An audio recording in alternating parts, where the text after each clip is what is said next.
கவலை இல்லாம colour print பண்ணுங்க, அதுவும் மிக குறைஞ்ச விலையில. Epson eco tank printers. இது வெறும் ஃபேபுலஸ் இல்ல, இது டோட்டலி பிரிண்டபிளஸ். அவர்கள் முதல்ல அம்மா இருந்தப்ப, புரட்சி தலைவர் இருந்தப்ப எப்படி இருந்துச்சோ அதே மாதிரியாக திமுகவுடைய எதிர்ப்பை என்று அவர்கள் கைவிட்டார்களோ அன்றே மக்கள் அவர்கள் மீது இந்த நம்பிக்கை போய்விட்டது. அததான் இன்னைக்கு காட்டுது. எங்களுடைய தலைவர் சொன்னது திமுகவை பற்றி. இவர்கள் ஏன் வக்காலத்து வாங்குறாங்கன்னு தெரியல. திமுக சார்பாக அவர்கள் மக்களிடம் இழந்த செல்வாக்கை மீட்க முயற்சியாவது செய்ய வேண்டும். இந்த அன்கோ போற வேலையெல்லாம் விட்டுட்டு அந்த பகுதியில் இருக்கிற அமைச்சர்களையாவது கண்டிச்சு பேசல. இது அங்க மட்டும் இல்ல, மதுரையா இருக்கட்டும், சென்னையில் இருக்கிற ஏதாவது ஒரு அதிமுகவை சேர்ந்த ஒரு முன்னாள் அமைச்சர்கள், மாவட்ட செயலர் யாராவது ஒருத்தர் சேகர் பாபுவை பத்தி ஒரு வார்த்தை பேசணும். யாரும் ஒரு வார்த்தை கூட பேச மாட்டாங்க. அதே இதுல அங்க மதுரையில் எடுத்துக்க மூர்த்தியை பத்தி யாராவது ஒரு வார்த்தை பேசிருக்காங்களா? பேச மாட்டாங்க. எல்லாரும் அங்கங்க ஒரு செட்டிங். போன தேர்தலே பாத்திருப்பீங்க, சேப்பாக்கத்துல யாருக்கு கூட்டணி கொடுத்திருப்பாங்க? மூர்த்தி இருப்பாரு.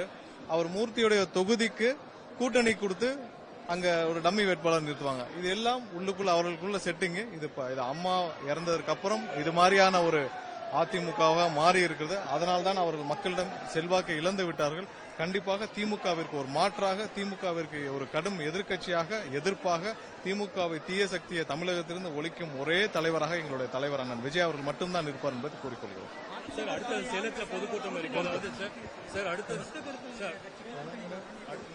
இல்ல, அவர் பொதுக்குழு தான் திரு எடப்பாடி அவர்கள் அவர் ஒரு கணக்கெல்லாம் சொன்னாரு. இந்த ஒரு வாரத்தில் அவருக்கான உண்மை கணக்குகள் தெரிந்துவிட்டு அவருக்கு நம்பிக்கை இழந்து விட்டாரான்னு தெரியல.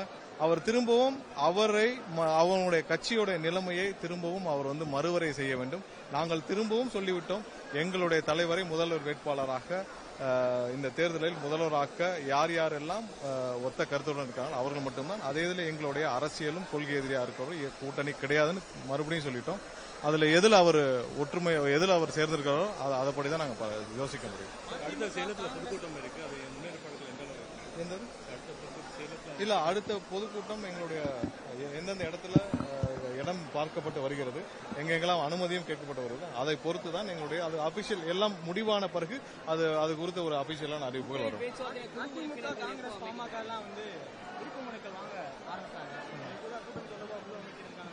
அதுக்கான நாட்கள் அதிகமா இருக்கு. அவங்கவுங்க அவங்களுடைய கட்சி ப்ராசஸ் எப்படி பண்ணுவாங்க, அதுக்கு நாட்கள் அதிகமாக இருக்குது. ஜனவரி மாசத்துலயோ இல்ல பிப்ரவரி மாசத்துலயோ ஒரு வாரத்தில் போதும். நீங்க விருப்ப மனுக்கள் பெறுறதுக்கு ஒரு வாரம் போதும். இப்பயே வாங்க வேண்டிய அவசியம் அந்தந்த கட்சிகளுக்கு அவங்களுடைய கூட்டணிகள் எப்படி இருக்கோ அதுக்கான யோசிப்பாங்க. பட் இன்னும் நாட்கள் இருக்கு. சார், வர 24ஆம் தேதி ஆதவர்ஜன் ராகுல் காந்தி சந்திக்கிற தகவல் இருக்கு சார். நீங்க அந்த மாதிரியான ஏதாவது ஒண்ணு அபிஷியலா வரும். நீங்க அபிஷியலா இல்லாம நம்ம பேச வேண்டாம். இல்ல, திருப்பரங்குன்ற விவகாரத்தை நம்ம பல முறை தெளிவா சொல்லிட்டோம். இப்ப திருப்பரங்குன்றம் போன வருடம் அமைதியா கும்பிடப்பட்டுச்சு, எல்லா நிகழ்ச்சிகளும். அதுக்கு முந்தின வருடம் அமைதியா இருந்துச்சு, அதுக்கு முன்னாடி அமைதியா இருந்துச்சு, 10 வருடத்துக்கு முன்னாடி அமைதியா இருந்துச்சு. இதே மாதிரியான நிகழ்வுகளை கடைபிடிக்க வேண்டும் தான் எங்களுடைய வேண்டுகோளும் கூட. இந்த திருப்பரங்குன்ற விவகாரத்துல இவ்வளவு மோசமா கொண்டு போனது திமுக தான். அதை நாங்க ஆணித்தரமா சொல்லுவோம். ஏன்னா ஆர்டர் போட்டு 3 நாள் ஹைகோர்ட்ல ஆர்டர் வந்துச்சு. ஆர்டர் போட்டு 3 நாள் வரைக்கும் அப்பீலே போல. கடைசி நாள் கொண்டு போய் அவங்களுடைய பப்ளிக் ப்ராசிக்யூட்டர் சொல்றாரு கண்டமாத்த கோர்ட்டுக்கு 6 மணி வரைக்கும் டைம் இருக்கு, நாங்க 6 மணிக்குள்ள விளக்கேத்தலன்னு நீங்க சொல்லுங்க, கண்டமாத்த கோர்ட்டை எடுத்துக்கோங்கன்னு சொல்றாரு. அப்ப டிவில எல்லாம் பிளாஷ் நியூஸ் ஓடுது, இந்த மாதிரி 6 மணிக்குள் விளக்கேற்றப்படும் என்று அரசு தரப்பு வழக்கறிஞர் நீதிமன்றத்தில் கூறியிருக்கான்னு சொல்லுது. அதற்கப்புறம் மொபிலைஸ் பண்றாங்க ஒரு தரப்பினர் முதல் நாள் இருந்தே மொபிலைஸ் பண்றாங்க. ஏன் அங்க இருக்கிற லோக்கல் ஐஎஸ்ஓ இன்டெலிஜென்ஸ் ஆபீசர்ஸோ முதல்ல இதை தடுக்க கூடாதா? ஏன்னா இவங்க மொபிலைஸ் பண்றது சோசியல் மீடியால பதிவிடுறாங்க, மீடியால வருது. அந்த ஒரு தரப்பினர் பாரதிய ஜனதா கட்சி உட்பட ஒரு சில அமைப்புகளை சார்ந்தவர்கள் மொபிலைஸ் பண்ணிட்டே இருக்காங்க. அதை முதல் நாளே தடுத்திருக்கலாம், காலையிலே தடுத்திருக்கலாம். சாயந்தரம் 6 மணி வரை இவர்கள் நீதிமன்றத்தில் தவறான தகவலை தெரிவித்து அங்கே கூட்டம் கூட வைத்து அதன் மூலமாக அசாதாரண சூழ்நிலையை இவர்கள் திமுக தான் ஏற்படுத்தினார்கள். இவர்கள் நினைத்திருந்தால் 3 நாட்கள் முன்னாடி தடுத்திருக்கலாம். தமிழகம் மிகவும் அமைதியான ஒரு அமைதி பூங்காவாக இருக்கக்கூடிய இடம். இங்க எந்த ஒரு ஜாதியும் மதத்திற்கும் எந்த இதற்கும் தமிழக மக்கள் யாருமே இதை ஏற்றுக்கொள்ள மாட்டார்கள். எப்படி இதுவரை அங்கங்க வழிபாட்டு தலங்களோ இல்ல அங்கங்க பகுதிகளில் என்ன நடைமுறை பின்பற்றப்பட்டதோ அமைதியாக அதையே பின்பற்றப்பட வேண்டும். அதுல எந்த மாற்றங்களும் அங்க மக்களாக முடிவு செய்தால் பார்க்கலாம். இல்லை என்றால் எப்படி காலகாலமாக கடைபிடிக்கப்பட்டு வருதோ அதையே பின்பற்ற வேண்டும்.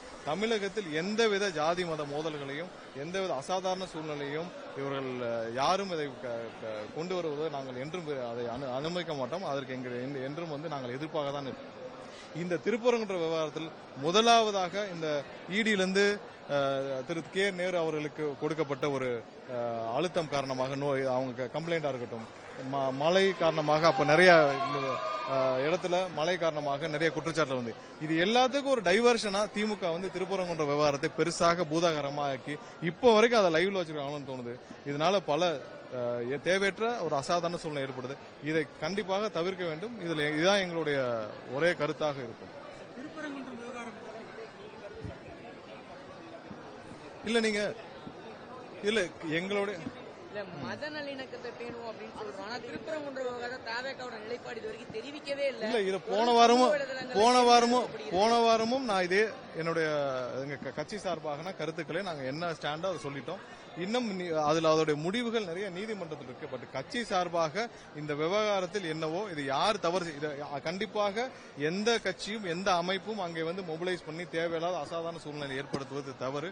அதை இவ்வளவு தூரம் இதை வளர விட்டது திமுகவுடைய மிகப்பெரிய தவறு. இதுவரைக்கும் அமைதியாக இருந்த திருப்பரங்குன்றத்தை ஒரு சர்ச்சையான பகுதியாக கொண்டு வந்ததே திமுக தான் என்பதை நாங்கள் ஆணித்தரமா சொல்லுவோம். மேடையில சமத்துவம் சகோதரத்துவத்தை பத்தி பேசக்கூடிய விஜய் அவர்கள் ஆமா இல்ல அது சம்பந்தமாக நாங்கள் எங்களுடைய அனைத்து தலைவர்களும் நாங்களுடைய கருத்துக்கள் தெரிவிச்சிருக்கோம். நேற்றும் தெரிவிச்சிருந்தோம். பள்ளி கல்வித்துறை மிகவும் மோசமான ஒரு நிலைமையில இருக்கு.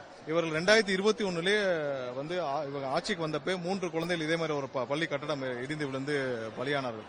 அப்ப தமிழகம் முழுவதும் அனைத்து பள்ளிகளையும் நாங்கள் ஆய்வு செய்வோம். இது மாதிரியான இந்த மாதிரி இனிமேல் நடக்க விடாமல் நாங்கள் பார்த்துக் கொள்வோம் சொல்லி பள்ளி கல்வி சார்பாக அனைத்து கட்டடங்களும் ஆய்வு செய்யப்பட்டது. ஆனால் இப்ப மறுபடியும் அது மாதிரியான நிகழ்வு நடந்திருக்கு. இருக்கிறதுலே மோசமாக இயங்கக்கூடியது பள்ளிக்கல்வித்துறையா தான் இருக்குது. இதுவரை அவர்கள் ஆட்சிக்கு வர்றப்ப என்ன பண்ணாங்க, ஆசிரியர் தகுதி தேர்வும் முடித்தவர்களுக்கு நாங்கள் வந்த உடனே நியமன ஆணை கொடுக்கப்படும் சொன்னாங்க. இதுவரை 20,000க்கும் மேற்பட்ட காலி பணிகள் டிஆர்பியிலேயே 15,000 காலி பணிகள் இருக்குன்னு 2 வருஷத்துக்கு முன்னாடி அவங்க சொல்லியிருக்காங்க. போன வருடம் இவங்களே சட்டசபையில 19,300 காலி பணியிடங்கள் இருக்குது. அதை ஜனவரிக்குள்ள நாங்க நிரப்போம்னு சொல்லியிருக்காங்க. இதுவரை எந்த காலி பணிகளும் 2,200 300 தான் இவருடைய காலி பணியிடங்கள் நிரப்பப்பட்டிருக்கு. அதுல 22,000 23,000க்கும் மேற்பட்டவர் ஆசிரியர் தகுதி தேர்வை பாஸ் வச்சுட்டு கிட்டத்தட்ட 2013 17 18 அப்புறம் 2024 தகுதி தேர்வையும் முடித்து விட்டு காத்திருக்கிறார்கள். இந்த தேர்வுலாம் எதுக்கு வைக்கிறது? சும்மா வருஷம் சும்மா டைம் பாஸ்க்கு எழுதுற தேர்வுகளா இந்த ஆசிரியர் தகுதி தேர்வுகள். பல ஆயிரக்கணக்கான தமிழக இளைஞர்களும் பெண்களுடைய வாழ்வாதாரத்தை இந்த வேலை கிடைச்சிருந்தால் கொண்டு வந்திருக்க முடியும். இதே மாதிரி எல்லா துறையிலும் போக்குவரத்து துறை இதை விட மோசம். போக்குவரத்து துறை மாதிரியான மோசமான துறை இந்த 70 ஆண்டுகள்ல இருந்ததே இல்லை. இதுவரை அங்க எந்த பணியிடங்களும் போடப்படவில்லை, மெயின்டெனன்ஸ் எதுவும் பண்ணல, அனைத்து பேருந்துகளும் எந்த இயங்கும் நிலைமையில இல்ல. எல்லா துறையிலும் மோசமாக இருக்குது. பள்ளி கல்வித்துறை இருக்கிறதுலே மோசமாக இருக்குது. 20,000 பணியிடங்கள் காலியாக இருக்குன்னு சொல்லியிருக்காங்க. 20,000 பணியிடங்கள்னா சும்மா ஒரு மாணவருக்கு 50 ஒரு ஆசிரியருக்கு 50 மாணவர்கள் வச்சாலும் கிட்டத்தட்ட 10 லட்சம் மாணவர்கள் இன்னைக்கு ஆசிரியர்கள் இல்லாம இருக்கிறாங்க. நீங்க ஒரு சின்ன 1:15 ரேஷியோ வச்சீங்கல்ல, 10 லட்சம் பேர் ஆசிரியர் இல்லாமல் அரசு பள்ளியில இருக்கிறாங்க. அப்புறம் எப்படிங்க அரசு பள்ளியில நீங்க மாணவர்கள் தகுதியான படிப்பு அவங்களுக்கு கிடைக்கும்? எந்த இடத்துல சுகாதார அடிப்படை வசதிகள், அதாவது பாத்ரூமோ இதுவோ சுகாதார அடிப்படை வசதிகள் எதுவுமே இல்லாமல் ஒரு பெயரளவுக்கு இயங்கிக்கிட்டு வருது தமிழக பள்ளி கல்வித்துறை. அதை பார்ப்பதற்கு ஒரு துளி அளவு கூட நேரம் இல்லை. கேட்டா பின்லாந்து போறாரு திரு அன்பில் மகேஷ். பின்லாண்டும் நார்வேயும் சுத்தி பார்த்துட்டு வர்றாரு. அங்கே உள்ள வசதிகளை பார்த்து விட்டு மேம்படுத்துறேன்னு சொல்றாரு. இங்க உள்ள பள்ளிகளுக்கு நீங்க போய் பாருங்க. ஒரு நாள் இவர் முதல்வரையோ இல்ல துணை முதல்வரையோ இல்ல அன்பில் மகேஷ் அவர்களையோ ஒரு நாள் போய் ஏதாவது ஒரு அரசு பள்ளியில ஒரு நாள் காலையிலிருந்து இரவு வரை தங்க முடியுமான்னு சொல்லுங்க. அங்க இருக்கிற கழிப்பறைகளை இவர்கள் பயன்படுத்த முடியுமான்னு சொல்லுங்க. இது 50 லட்சம் மேற்பட்ட மாணவர்கள் படிக்கிற ஒரு இடத்துல இதுவரை இவர்கள் அடிப்படை வசதிகள் எதுவுமே இல்லாமல் நடந்து கொண்டிருக்கிறது. இது மாதிரியான மோசமானது எந்த மாநிலத்திலும் கிடையாது. இது கடுமையான கண்டனங்கள். இதற்கு ஒரு வழி இல்ல. இவங்க 4.5 வருஷம் இவர்கள் ஆட்சிக்கு 4.5 வருஷம் ஆச்சு. இவர்கள் இன்னும் போன ஆட்சி தான் அப்படின்னு குறை சொல்லிட்டு இருக்காங்கன்னா அப்புறம் 4.5 வருஷமா இவங்க என்ன கழட்டிட்டு இருந்தாங்க? இவங்க என்னதான் பண்ணிட்டு இருந்தாங்க? 4.5 வருஷமா நீங்க எதுவுமே செய்யாம இன்னும் நீங்க போன ஆட்சி 2016 17 சொல்லிட்டு இருந்தீங்கன்னா நீங்க இந்த 4.5 வருஷம் நீங்க என்ன பண்ணிட்டு இருந்தீங்க? நீங்க அதாவது நீங்க ஒண்ணு இல்ல, நீங்க சொன்ன வாக்குறுதி என்ன? அவங்களுடைய வாக்குறுதி 177 என்ன சொல்லிருக்காங்க? நாங்கள் வந்தவுடன் காலி பணியிடங்கள் நிரப்பப்படும் சொன்னார்ல, அதை பண்ணாரா? ஃபர்ஸ்ட் எத்தனை வாக்குறுதிகள் நீங்கள் கொடுத்தது நிறைவேற்றப்படாமல் இருக்கு? அடிப்படை கழிப்பிட வசதிகள் நீங்க அது கூட செஞ்சு கொடுக்க முடியலன்னா அப்ப என்னதான் வருஷம் பட்ஜெட் ஒதுக்குறீங்க? என்னதான் பண்ணிட்டு இருக்கீங்க? எதுவுமே பண்ணாம நான் நார்வேயும் பின்லாந்து போய் சுத்தி பார்த்துட்டு வரேன்னா அதுக்கு அங்க உங்களுக்கு அமைச்சர்களுக்கு ஒரு வண்டி கொடுத்து, கார் கொடுத்து, அதுக்கு ஒரு 2 PA கொடுத்து, 2 வீடு கொடுத்து எல்லாம் அனுப்புறது. நீங்க போய் நார்வேயும் பின்லாந்து சுத்தி பார்த்து வர்றதுக்கா? இங்க இருக்கிற பள்ளிகள்ல என்ன நடக்குதுன்னு பாருங்க. அதை விட்டுட்டு நான் வெளிநாடுகளை போய் விவசாயத்துறை அமைச்சர் வெளிநாடுகளில் பாட்டு வராரு.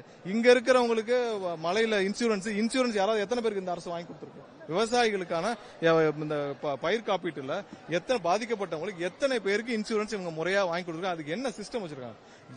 அனைத்து அரசு துறைகளிலும் எல்லாமே மோசமான நிலைமையில இருக்கு. எல்லா சிஸ்டமும் கொலாப்ஸ் ஆயிருக்கு. இது அனைத்தும் உடனடியாக நம்ம அட்ரஸ் பண்ண வேண்டிய, மாற்ற வேண்டிய, அதை மாற்ற வேண்டிய கட்டாயத்தில் இருக்கிறோம். அதுக்கு 2026 இன்னும் 3 மாதங்கள் தான். அது மக்கள் அதுக்கு தகுதியான விடையை கொடுப்பார்கள்.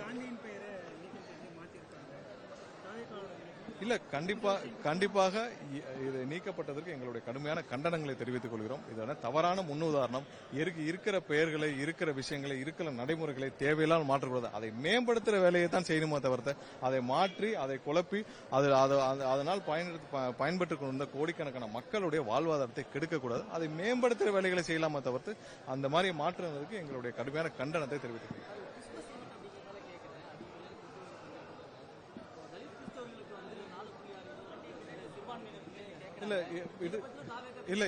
இல்ல இது சம்பந்தமாக அனைத்து ஆய்வுகளையும் எங்களுடைய தேர்தல் வாக்குறுதிகள்ல எங்களுடைய தலைவர் தலைமையில ஆய்வுகள் நடந்துட்டு இருக்கு. இதெல்லாம் எங்களுடைய தேர்தல் வாக்குறுதிகள் எதெல்லாம் நாங்க திமுக மாதிரியான பொய்யான வாக்குறுதிகள் என்னன்னு கொடுக்க மாட்டோம். எது செய்ய முடியுமோ, எது கண்டிப்பாக செய்து முடிப்போமோ, எது சாத்தியமோ அதை கண்டிப்பாக எங்களுடைய தலைவர் அனைத்து ஆய்வுகளையும் செய்து கண்டிப்பாக அதை வெளியிடுவோம். எங்களுடைய வாக்குறுதிகள் திமுக மாதிரியான பொய்யான வாக்குறுதிகள் இருக்காது. இது